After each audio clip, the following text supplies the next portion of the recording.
the Zach Monson, and welcome back to a very special edition of Pause Play at Osheaga with my man Tyler from 21 Pilots. How are you doing, my friend? I'm doing well, thank you. So good to see you. Thanks so much for stopping by, man. Yeah, thanks for having me. Who are you excited to see at the festival? Well, we've been playing some festivals with Florence the Machine, but I've never got to catch her set yet. It's always like right as she goes on, I have to leave for something. So I think tonight's the night. Oh, so good. It's the night. She's amazing live. Yeah, I know. She's like it's an incredible show. Yeah, I'm looking forward to seeing it. What is your fondest childhood musical memory?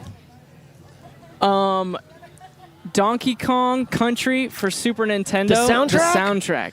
Unbelievably good. It changes. You don't even know how many musicians today are actually influenced by old video game music. I mean, especially that one. Yeah, it's just. I actually pulled it up on the internet the other day and just listened to it for like an hour. I had it on my iPod for like 4 years. Seriously, I know that's super lame. I know it is, but I'm not even saying that. But I seriously actually had it on my iPod. That makes me like you so much more. Me and my friend Joe used to play the game in my basement. We'd hang out, and we'd both sing the different parts. He'd sing a bass line, I'd sing a lead part. Absolutely. The bass lines are unbelievable. They're absolutely incredible. So it's hard to start a band, get to the point where you can make it. How did you get past that point of kind of feeling like, fuck it, I'm going to give up and like lay bricks or something? I think that I was just, I wouldn't want to do it again. Josh and I, the other guy in my band who's not here right now, because he's a loser. Such a loser. No, Josh and I, we look back on, like, man, how did we do it? Like, how did we get out of like kind of like that layer of so many bands trying to quit their day jobs to actually do this for a living? And I guess it's a combination of like timing and the ignorance to think that we could do it. Yeah, you kind of need that ignorance, though. We kind of put our head down and just kind of worked, and then popped our head up and realized, like, whoa, we can do this now. And so, man, there's so many stories that go along with that to explain it. But I guess it's just we're incredibly honored to be able to do this for a living. Gosh. And how come just the two of you?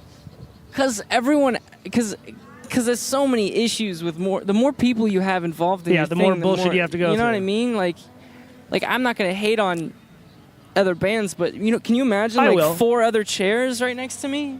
We just had an interview on a bed in our RV. Yeah. And it was 5 of us on the bed. Yeah. I mean, like part of that's special. The other part's just like, crowded. Yeah. It's too many people. Yeah. It was really hot. The AC wasn't working. It was really hot. Yeah. So here's a question for you. Yeah. What?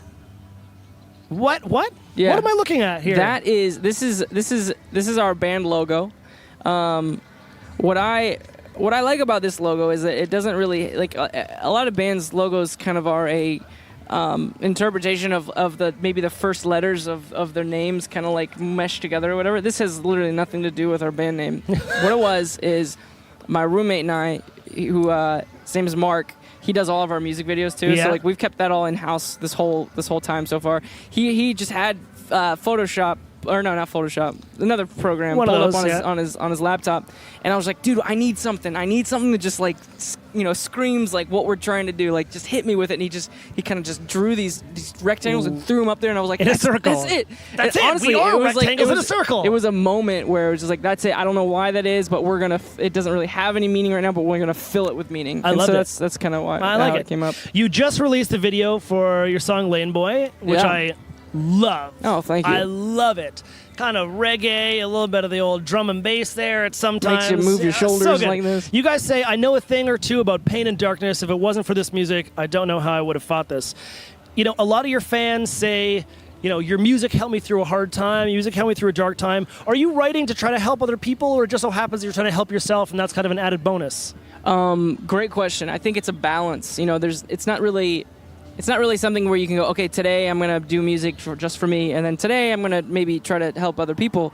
I think that because I've been helped by music that other people have made, it's such an honoring like thing for someone to feel that way about your music.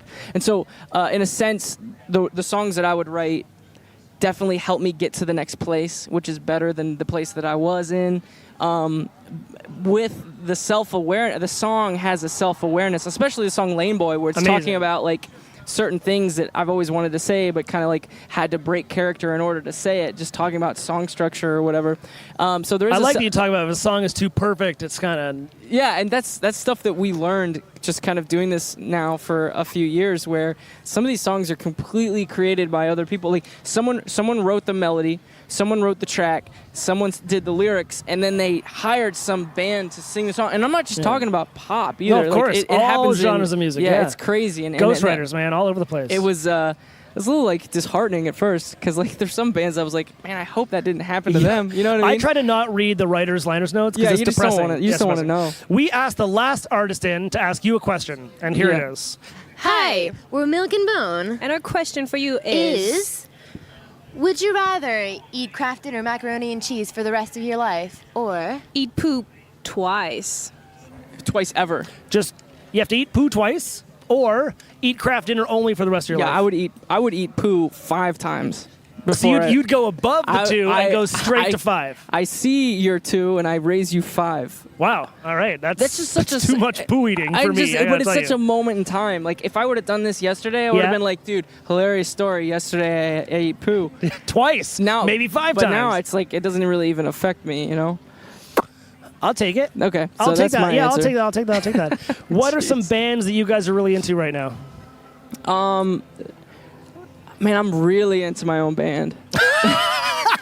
You know what? I heard that about you guys, that a lot of bands will make music and they'll think it's really good, but they won't like listen to their own songs and be like, I love that song. I hear you guys love your own music. I hear you like love your own music. I work out to my own record. I do. I know Is that lame? I don't even know. It is. I listen to my own music 90% of the time. Yeah, well, here's the thing. Like, I do have like there's certain things where like that would just be a nightmare. You know, if I'm bumping myself in my car, you know, as I'm driving, I will pull up. I don't know what that means, but I'll take it. Bumping yourself in the car. Yeah. Oh, you meant bumping your own music in your car. Yeah. I was like, whoa. You know, when you're bumping yourself. Wow. Rockstar lifestyle. You guys. know when you're bumping yourself. Yeah. No, if I pull up to a stoplight, like I'll turn it down in case the person next to me like knows who you just are. in case, because that would be the worst day of my life. I'm like rocking. That would be the best YouTube like, clip. That's you, like, and you're just like you in your car. So just in case they know who I am, they know what I look like, and they know what my songs sound like, I turn it down and kind of just. Do you have a favorite song of your own? Oh, I mean, that's always a hard question. It is. Well, yeah, it's tough. You want me to answer it? I mean, you don't have to. Yeah, I don't know. You can just say yes, and then it changes all the time for me. Okay. Yeah, that's fair. Yeah, I like the song "Heavy Dirty Soul." It's the first song off of our new record. Love that. Thank you. Love that. You guys are kind of. I mean, you know, I'm not even sure whether to ask the question or not, but you guys are fairly open in your religion and your Christianity. Do you guys find that affects the way you guys are on the road, affects that rock star lifestyle, affects how you write your music? Yeah, I mean, I think that the thing that attracted me to writing songs was that I was able to say things in a song that it doesn't make sense to bring up in any sort of social setting, whether it's with a good friend or even family. Like, there's certain topics that you can talk about, whether, you know, you bring up, like, religion. Honestly, the thing that got me into writing songs the most was kind of having frustrations and doubts about what it is I believed. Sure. And I realized, like, the first day I ever showed my family a song that I wrote, I thought for sure that they would come back, because I kind of grew up very conservative environment. I thought for sure they would come back with maybe some judgment or concern, but they were just like, man, that is good. What you made is good. And I realized I can work through things in a song, and like I said, kind of get to the next level. You know, Josh and I, it's never our goal to get up on stage and tell people, like, this is what you should believe. Absolutely. But one of the things that makes it kind of great music is that you can present questions that you don't have answers to, and just the fact that you kind of like said it out loud helps. So that's kind of what we like to do with music. Awesome, man. Yeah. Thank you so much for coming by. I really appreciate it. You can hear 21 Pilots music on Stingray Music's Hitlist Canada, Hitlist US, Rock Alternative, the Oh My God channel, Total Hits Americas, Israel, and Total Hits Brazil. Thank you so much, Well, hold man. on. Wasn't I supposed to ask someone a question? Yeah, that's after the interview. Oh, okay. You're being sneaky here, I'm bro. sorry. You're just broke the fourth wall there. I did. All right, fine. See you on another time. See you next time, Peace. guys. Bye. Hey everybody, thanks for watching. Click on the left to subscribe to Pause Play. Click on the right to watch more videos.